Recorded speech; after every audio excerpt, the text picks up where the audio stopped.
Moi, c'est Caleb. Je fais quoi? Bon, je viens de finir mes études par la grâce de Dieu.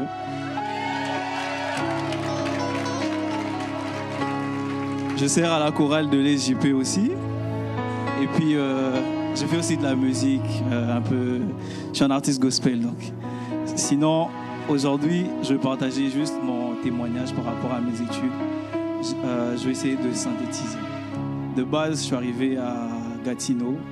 Je viens de Québec City. J'arrive à Ottawa, c'était pour mes études. Je suis reparti de zéro par rapport à beaucoup de choses, par rapport à mon entourage, mes amis. Je devais trouver une église. C'est difficile pour moi et je suis juste venu pour un baptême. Je suis venu pour le baptême d'une amie à moi avec qui j'ai étudié. Et je suis resté à ICC. C'était tellement bien pour moi. Je suis resté.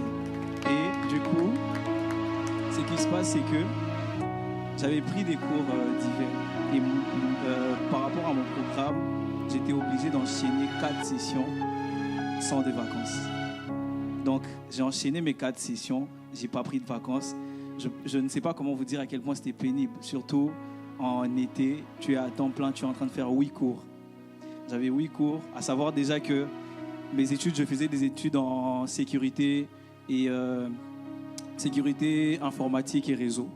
Donc, c'était un peu un programme qui n'était pas vraiment facile pour moi. Je peux dire qu'il arrivait même certains moments, comme à ma 3e session, je me rappelle, je venais à l'église, j'avais envie de parler à personne parce que tout autour de moi m'énervait au fait.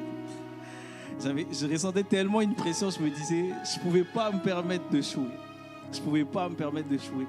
Donc j'ai commencé des fois à éviter les gens. Après le culte, je rentre directement chez moi. Mais j'ai béni Dieu parce que à travers cette église, Dieu m'a vraiment entouré des très belles personnes et des très bonnes personnes. Parce que même quand j'évitais les gens, je recevais des messages. Il y avait des gens qui priaient pour moi, il y avait des gens qui m'encourageaient.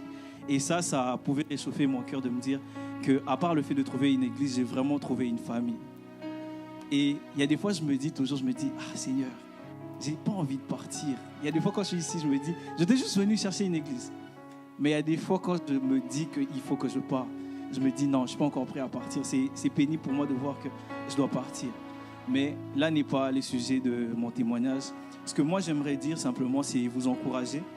Peu importe ce que vous traversez, sachez que quand Dieu vous donne les talents, il pourvoit aussi pour ces talents-là. Donc Dieu ne peut pas te donner quelque chose et puis ne pas pourvoir pour ce talent. Quand Dieu te donne un talent, quand Dieu te donne un don, il y a toujours les gens autour de toi qui vont mettre afin que ces talents-là puissent grandir et t'emmener quelque part. Mais le plus important pour nous, c'est d'avoir le discernement et la sensibilité de l'esprit, de savoir quand et comment, et surtout à qui se confier quand il le faut. Donc, moi, je vous encouragerai vraiment. Je ne sais pas ce par quoi vous êtes en train de passer en ce moment, mais peu importe à quel point c'est dur, rassure-toi, quand tu t'arrêtes quelque part ou quand tu tombes, ce n'est pas un échec. Tu viens simplement d'apprendre. Il n'y a pas d'échec pour moi, en fait. Pour moi, je crois vraiment qu'avec Dieu, il n'y a pas d'échec. C'est juste une période d'apprentissage qui doit t'emmener quelque part. Donc, je vous encourage encore à ne pas baisser les bras. Moi, je suis là, je me disais que je n'ai pas envie de continuer mes études. Mais là, je viens de finir. J'ai tellement envie d'aller faire même un master. Sinon, merci beaucoup. Que Dieu vous bénisse. Prenez soin de vous.